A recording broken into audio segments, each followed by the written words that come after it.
Assalamualaikum warahmatullahi wabarakatuh. Kembali lagi di channel Radio Horor. Untuk kisah kali ini ada sebuah cerita yang diambil dari Facebook, dari tulisannya akun yang bernama Jabang Tutuka. Dan untuk kisahnya, yaitu kisah yang berjudul Misteri Hotel Terbakar. Sebelum kita masuk ke ceritanya, tekan dulu tombol like video ini dan jangan lupa juga tekan tombol subscribe. Dan aktifin juga lonceng notifikasinya agar kalian tidak ketinggalan cerita-cerita baru dari channel ini. Dan jangan lupa follow juga akun Twitter penulis yang nanti linknya akan saya sertakan di kolom deskripsi. Dan seperti apa untuk kisah kali ini? Langsung saja kita simak berikut ini.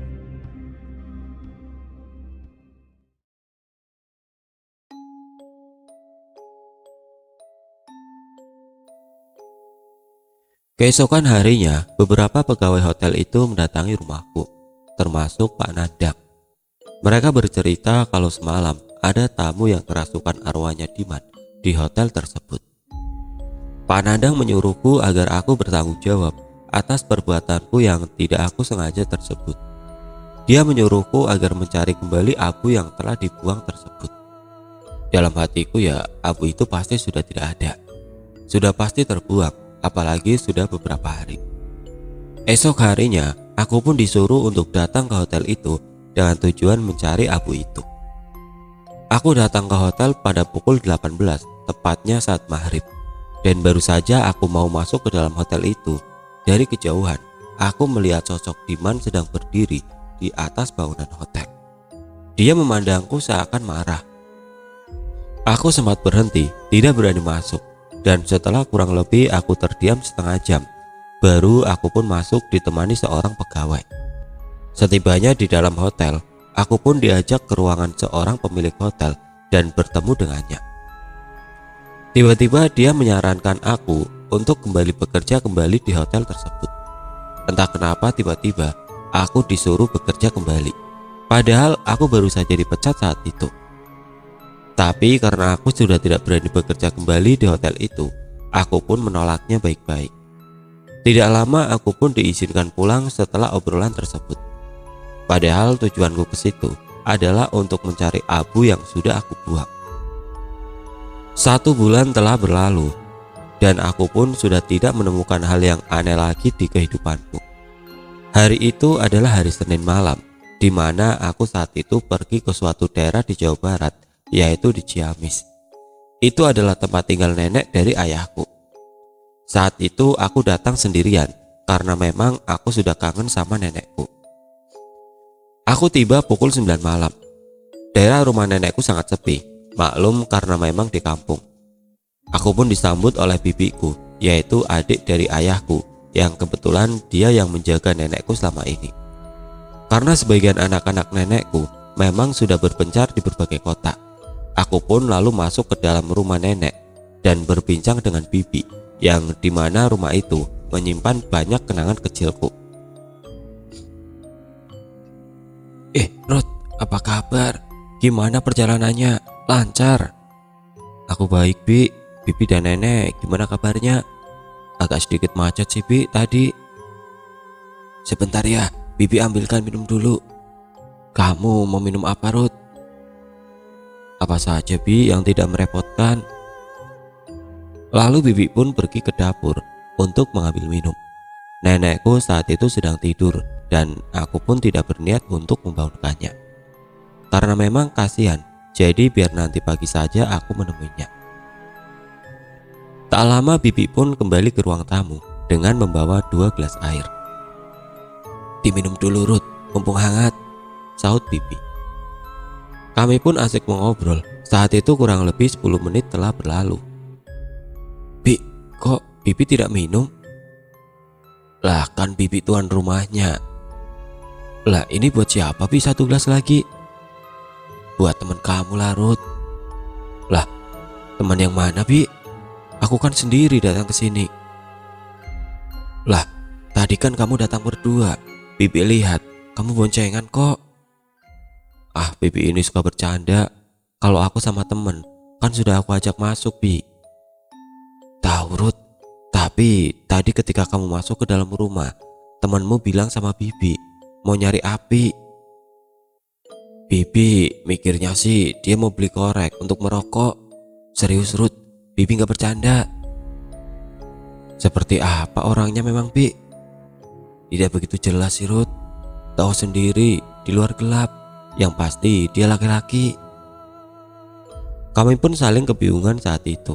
Aku memastikan berulang kali apa Bibi tidak salah lihat. Karena memang saat itu aku datang sendiri dan tidak membonceng siapapun. Coba kamu susulin deh Ruth, takutnya dia nyasar nyari warungnya. Nyusulin siapa Bi? Orang aku sendiri kok. Ketika kami sedang berbincang, tiba-tiba terdengar suara. Tidak usah disusulin, saya sudah ada di sini. Terdengar suara nenek berkata begitu. Aku dan Bibi pun saling tatap keheranan dan kami pun bergegas pergi ke kamar nenek untuk melihatnya. Ketika kami membuka pintu kamar nenek, alangkah terkejutnya kami melihat nenek sedang berdiri melotot ke arah kami. Dia berdiri dengan posisi tegap layaknya orang yang masih sehat. Padahal nenekku usianya sudah 70 tahunan lebih. Nenek kenapa? Kok bangun? Tidur lagi yuk Nek. Tidak usah dicari, saya akan selalu ada. Dengan suara geram layaknya laki-laki yang sedang marah. Nek, tidur lagi yuk, nenek lagi ngiku nih. Bibi pun menghampiri nenek dan memeluknya sambil menidurkannya kembali ke atas kasur. Aku yang masih kaget hanya diam di depan pintu. Karena obrolan kami dengan Bibi di ruang tamu seolah disahutnya oleh nenek. Dan baru saja nenek ditidurkan, lalu dia tiba-tiba berdiri lagi dengan cepat dan tegap. Tangannya menunjuk kepadaku sambil berkata, "Tanggung jawab, tanggung jawab." Dengan suaranya yang menggeram dan kencang. Sontak kami pun kaget dan Bibi pun berteriak memanggil suaminya yang sedang tidur. Suaminya dengan cepat lalu datang menghampiri kami. Saat itu nenek malah semakin menjadi. Dia berteriak-teriak, "Panas, panas, panas," sambil tertawa. Dalam hatiku berpikir kalau nenek sedang kerasukan. Aku pun menghampiri nenek untuk memeganginya dengan Bibi dan suaminya. Karena saat itu nenek seperti meronta-ronta. Mata nenek tidak lepas, selalu melihat ke arahku dengan pandangan yang melotot. Jujur aku tidak berani melihatnya. Aku hanya tertunduk sambil memeganginya. Lalu suami Bibi pun pergi untuk memanggil tetangganya yang memang orang pintar.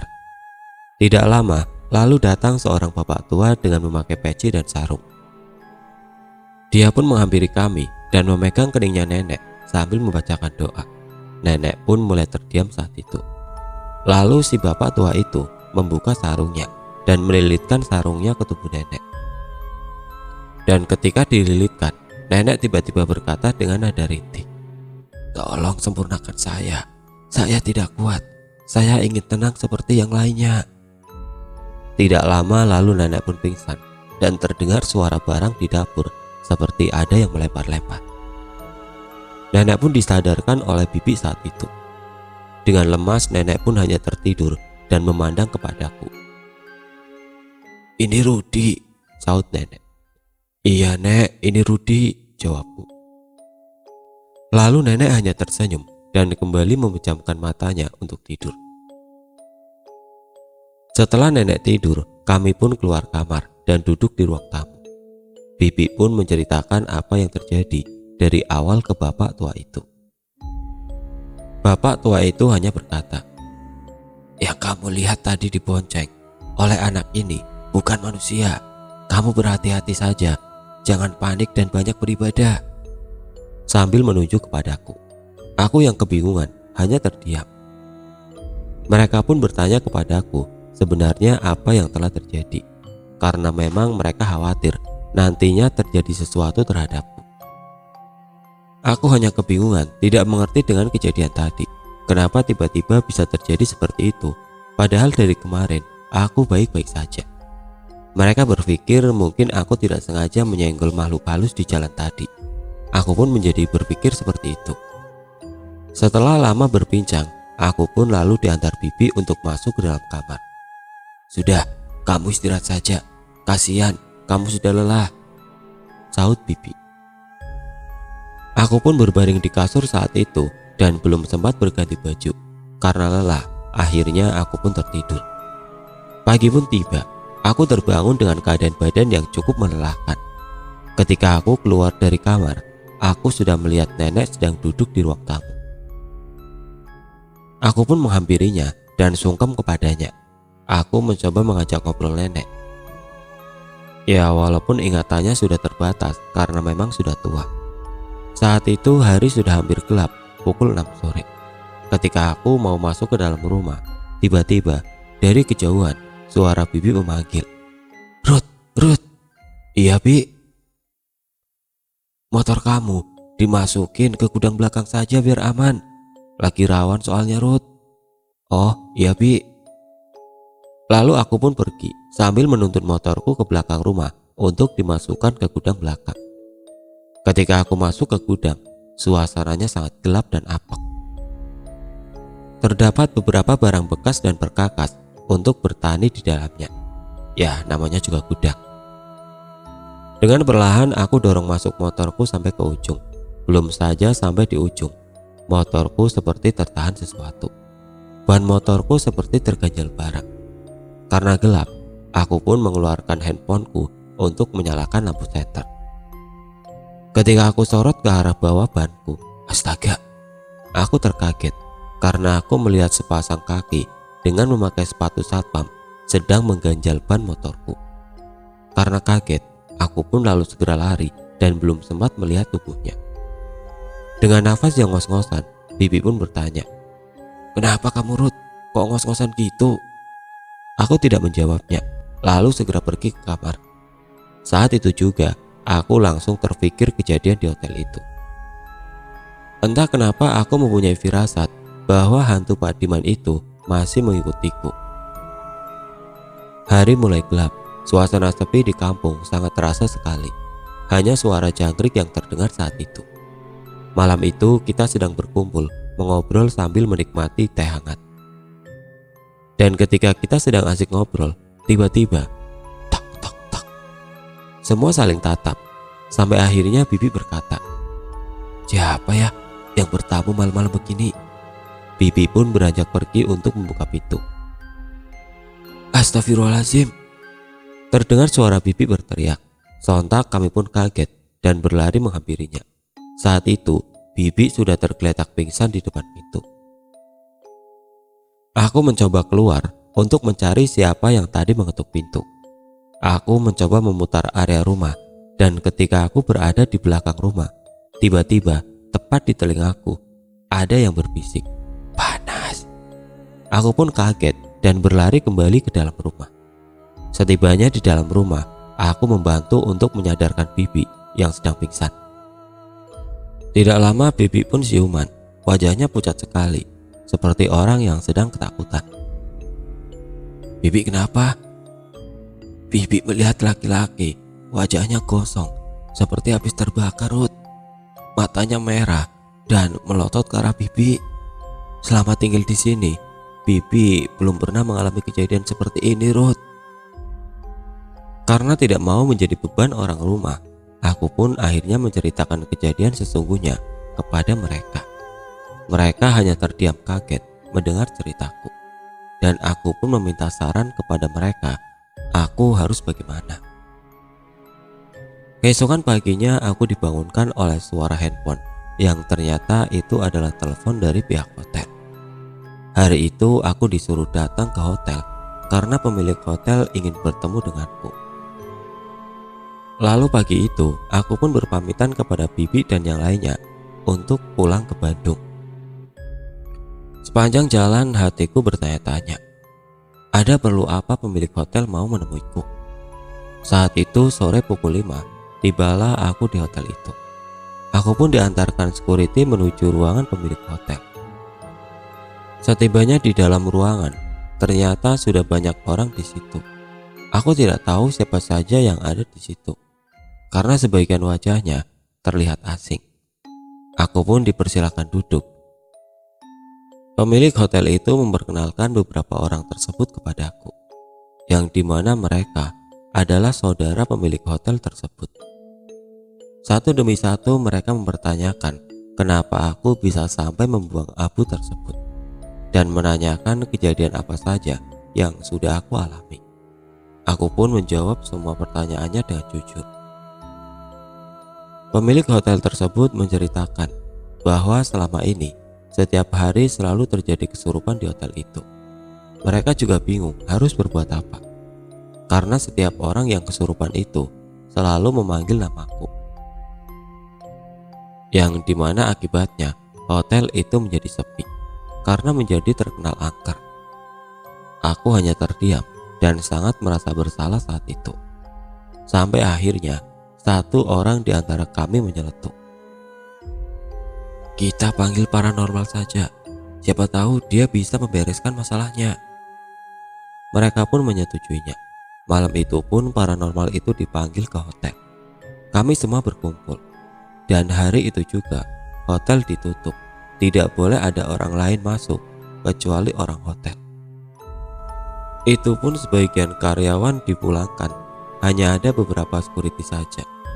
Kami pun berlima termasuk paranormal itu naik ke lantai 5. Perasaanku sangat tidak enak walaupun kami berlima dan bersama paranormal. Terdengar suara lift di mana kita sudah berada di lantai 5. Kami pun mulai berjalan ke arah di mana toples abu itu sebelumnya disimpan. Paranormal itu terlihat membacakan sesuatu sambil menghadap ke arah tempat toples tersebut. Tiba-tiba, bus, angin kecil berhembus ke arah kami. Padahal hotel itu cukup tertutup dan diiringi bau hangus yang menyengat. Kami semua terdiam dan paranormal itu tidak henti membacakan sesuatu. Aku tidak tahu paranormal itu membacakan apa. Yang jelas, dia hanya tertunduk sambil mulutnya komat kami. Kami semua saling tatap-tatapan dan tiba-tiba, trak, trak, trak. Suara langkah sepatu terdengar dari kejauhan. Aku semakin merasakan merinding di tubuhku. Semakin ke sini, suara langkah kaki sepatu itu semakin keras dan semakin cepat, seperti mengarah ke arah kita. Dan tiba-tiba suara langkah itu seperti berlari ke arah kita. Dan ketika aku menengok ke arah lorong, aku melihat sosok Diman sedang berlari ke arah kami. Sontak aku pun berteriak, "Astagfirullah!" Dan tidak hanya aku, semua orang yang ada di situ pun melihat Diman berlari ke arah kami.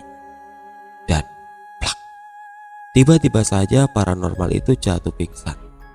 Sontak karena kami pun takut dan merasa tidak ada lagi yang bisa diandalkan, kami pun berhamburan berlarian ke arah tangga darurat untuk turun dan meninggalkan paranormal itu yang sedang pingsan. Setibanya di lantai dasar, kami pun bertemu dengan beberapa security yang berjaga. Kami pun menceritakan yang telah terjadi di lantai 5. Dan pemilik hotel itu menyuruh security untuk menjemput paranormal yang pingsan itu. Tetapi karena mereka pun takut, mereka hanya saling memandang satu sama lain. Sampai akhirnya kita semua putuskan kembali ke lantai 5 untuk menjemput. Total menjadi 7 orang bersama security. Setibanya di lantai 5, kami kaget karena kami tidak menemukan paranormal itu. Pikir kami, apa mungkin dia sudah turun ke bawah? Salah satu dari kami pun mencoba menghubunginya, tetapi tidak diangkat. Kami pun mulai panik dan tiba-tiba terdengar suara, "Tolong!" dari arah lantai atas. Kami pun lalu berlari ke tangga darurat untuk naik ke lantai atas. Dan ternyata suara itu ada di lantai 7. Aku melihat paranormal itu sedang kerasukan dan berteriak, "Panas, panas!" Sampai salah satu security mencoba mengajak bicara Diman yang sedang berada di dalam tubuh paranormal itu. "Diman, kamu ingat saya kan? Saya Nandang." "Nandang, tolong saya ingin sempurna. Saya dijadikan tumbal selama ini, Nandang." "Maksud kamu apa, Diman?" "Dia sengaja membakar hotel ini. sambil menunjuk ke arah pemilik hotel. Dan sayalah yang dijadikan tumbalnya agar hotel ini menjadi ramai. Saya panas Nandang, saya dibakar hidup-hidup sampai saya menjadi abu. Sontak aku dan beberapa security kaget mendengarnya. Pemilik hotel dan beberapa saudaranya hanya gelagapan mencoba untuk mengelak. Tidak Diman, kami tidak menjadikanmu tumbal.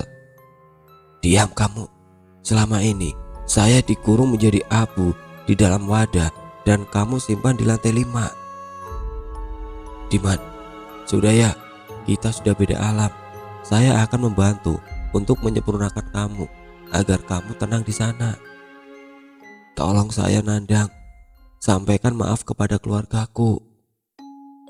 Baiklah Diman, besok akan saya sampaikan dan saya akan bantu sempurnakan kamu. Sekarang kamu keluar ya dari tubuh itu. Saya tidak akan mengganggu lagi siapapun, asalkan kalian membakar lantai 5 dan lantai 7 ini. Lalu paranormal itu pun terjatuh pingsan. Kami segera mengangkut paranormal itu dan membawanya ke lantai dasar. Setibanya di lantai dasar, kami pun mencoba menenangkan diri masing-masing. Terlihat dari wajah pemilik hotel dan beberapa saudaranya kebingungan. Lalu karena aku merasa tidak terima atas kejadian yang menimpa Diman, aku pun menghampiri mereka dan menegur mereka dengan nada keras dan kasar. Pak Nandang dan security lain pun mencoba meleraiku, tapi aku tetap memaki mereka. Dengan suara yang lemas, pemilik hotel itu pun berkata, saya akan bertanggung jawab untuk menyempurnakannya, dan saya pun akan mengikuti kemauan Diman, yaitu untuk membakar lantai 5 dan lantai 7. Tolong kalian untuk menjaga rahasia ini, saya mohon, ujar si pemilik hotel dengan memelas kepada kami. Keesokan harinya pemilik hotel itu lalu membuat skenario untuk membakar hotel tersebut, dan tidak ada korban satupun karena semuanya sudah dipersiapkan, terkecuali orang pemadam kebakaran. Mereka tiada tahu kalau hotel itu dibakar secara sengaja. Menurut rumor, katanya beberapa orang pemadam kebakaran sempat melihat sosok Diman berjalan di dalam api saat itu dan sampai akhirnya menghilang. Dan Pak Nandang pun menyempurnakan almarhum Diman dengan beberapa pemuka agama. Semenjak saat itu, Diman sudah tidak menggangguku lagi, dan hotel itu pun kembali dibangun dan direnovasi. Dan 2 bulan kemudian, hotel itu beroperasi kembali, dan pengunjungnya sudah tidak ada yang kesurupan lagi. Sampai saat ini, hotel ini masih beroperasi.